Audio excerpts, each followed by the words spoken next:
สวัสดีครับวันนี้จะมารีวิว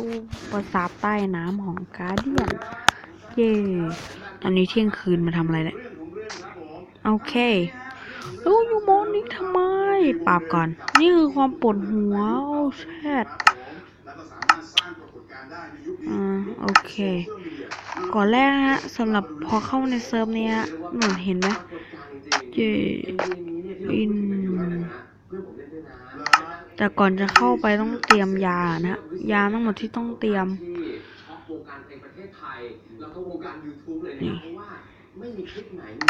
นี่แล้วก็สิ่งที่ต้องใช้ในการไปอันนี้สำหรับคนที่อยากเล่นนะเอาไปเลยรู้จุดหลักการเดียมันยิงสควิกแล้วก็สควิกไปให้มันยิงเล่นไม่เห็นการเดียนสักตัวเห็นแต่ปลาหมึกเฮ้ยกระเตียนเมียบโอ้โหทำไมมองไม่เห็นเนี่ยอ๋อใช่มันติดอยู่ที่พื้นโอ้โหแหลกเหลือเกินการเดียนยิงเนี่ยไงการเดียนสวัสดีครับอย่าทำหน้าอย่างนั้นโอเคฮะวันนี้จะพาเข้าไปสำรวจในตัวปราสาทฮะว่าในตัวปราสาทมีอะไรบ้างโอเคในตัวปราสาทน่าจะไม่ค่อยมีอะไรละมั้งก็มีเยอะนะแวบนี่ห้องบ้าระบออะไรเนี่ยไปทางนั้นเฮ้ยทางนี้ลึกลับเหมยเฮ้ยลึกลับเฟ้ยงะโอ้โหแหลกเหลือเกินแหลกแบบนี้อย่าเล่นเลยตุ้มตาย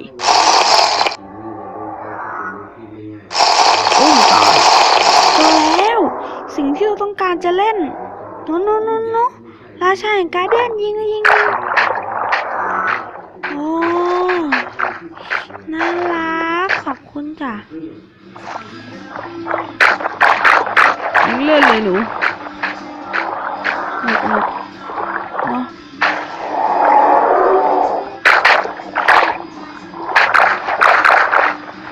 โอเคยิงเล่นเลยหนูอู้เจ็บเลยโอ้อย่าพ่นมึกสิโอ้การเดียนตัวใหญ่โคตรอ่ะแล้วดูดิความน่าเกรงขามมันโอ้โคตรเท่อะอยากเอาไปเลี้ยงที่บ้านหนูพ่อขอแบกหนูกลับไปเลี้ยงที่บ้านได้ไหมไม่ได้ครับพ่อซึ่งสำหรับปราสาทเนี่ยมันที่เราจะมารีวิวคือเราจะมาบอกว่าปราสาทนี้มีการสร้างขึ้นมาเพื่ออะไรมันไม่ใช่ว่าสร้างขึ้นมาเพื่อให้คนมาสำรวจเล่นๆนะเขาให้มาฆ่าไอ้บอสพวกนี้แหละเขาให้มาฆ่าให้ครบ3 ตัวซึ่งผมรู้ว่ามันอยู่ที่ไหนบ้างโอเคนี่จุดแรกนะเราจะพาไปจุด2เลยจุดที่คิงแห่งการเดียนอยู่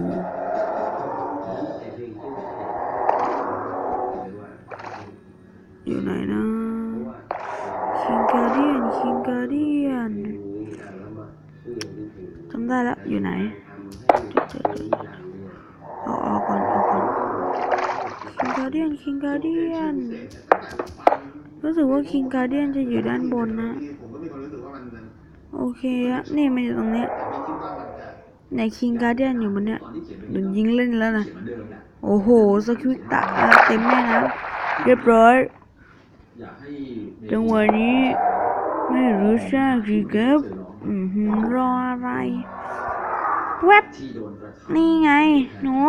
พ่อของมาฝาก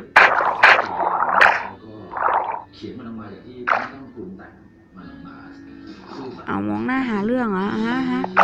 มองหน้าหาเรื่องเหรอนี่ขยับตาได้ด้วยเท่ข้างในอะไรอ่ะหนูเป็นโรคอะไรอ่ะเป็นสีแดงอ่ะหนูเคยเป็นในท่านนะครับ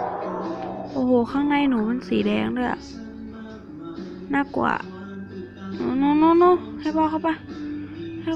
ปหนูอย่าดันเอานายพ่อครับเขาเป็นใครพลลำแสงโอ้โหตุ่มตายสำหรับการรีวิวภาษาใต้น้ำก็มีเพียงแค่นี้ฮะสำหรับเราก็บอกไปแล้วทั้ง2 ตัว เลยเพียงแค่ตัวเดียวนั้นก็ไปหาเอาเองนะฮะอะไรนะเดี๋ยวจะแจกซีดไปให้นะเป็นของมาครับเวอร์ชันใหม่ล่าสุดนะ 0.15.90 จำไว้นะ 0.15.90 โอเค 0.5.90 บางคนบอกเวอร์ชันบ้าอะไรเนี่ย 0.5.90 มีโลกที่ไหนหรอกเนี่ยก็สวยเนาะก็สวยให้เรามาปิดด้านข้างนู้นไฟ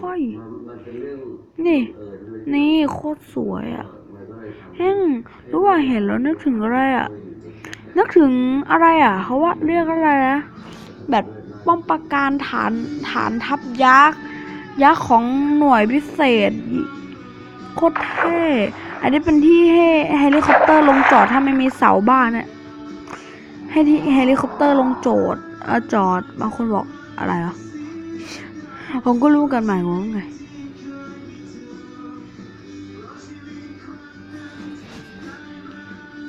สำหรับวันนี้ก็มีแค่นี้นะเดี๋ยวจะแจกซีดไหมฮะเย้วันนี้ก็คงมีแค่นี้ฝากกดไลค์กดแชร์ด้วยนะครับถ้าชอบคลิปนี้โอเคเดี๋ยวจะใส่ลิงก์ไว้ให้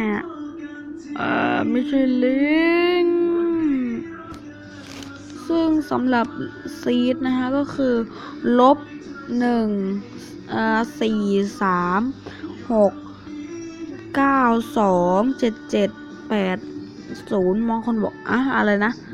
ไม่ฮะเดี๋ยวผมจะแจกไว้ใต้คลิปนะฮะโอเคก็ไปหาโหลดกันได้ครับ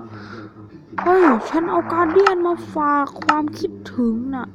การเดียนคิดถึงเองมากเลยนะเนี่ยสปอนแก๊สเหรอนี่ตัวอะไรอ่ะเด้อนั่นมันอะไรนะตัวนี้รู้จักอยู่แล้วแต่หมายถึงมันทำอะไรอันเป็นแต่การ์เดียนนะที่เพิ่งเข้ามาเนี่ยนี่มันอะไรหนูออกมาทำไมไม่เป็นตัวใหญ่จ้ะ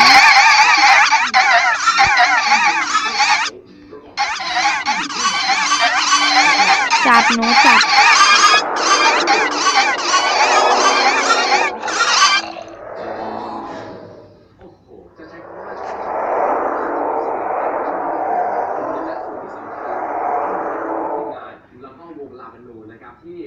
แม่น้ำนี้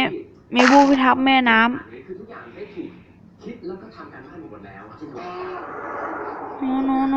หนูดูแลแม่น้ำด้วยนะโอเคหนูดูแลแม่น้ำด้วยนะพ่อแหลกแล้วหนูวันนี้มีแค่นี้ครับฝากกดไลค์กดแชร์นะครับ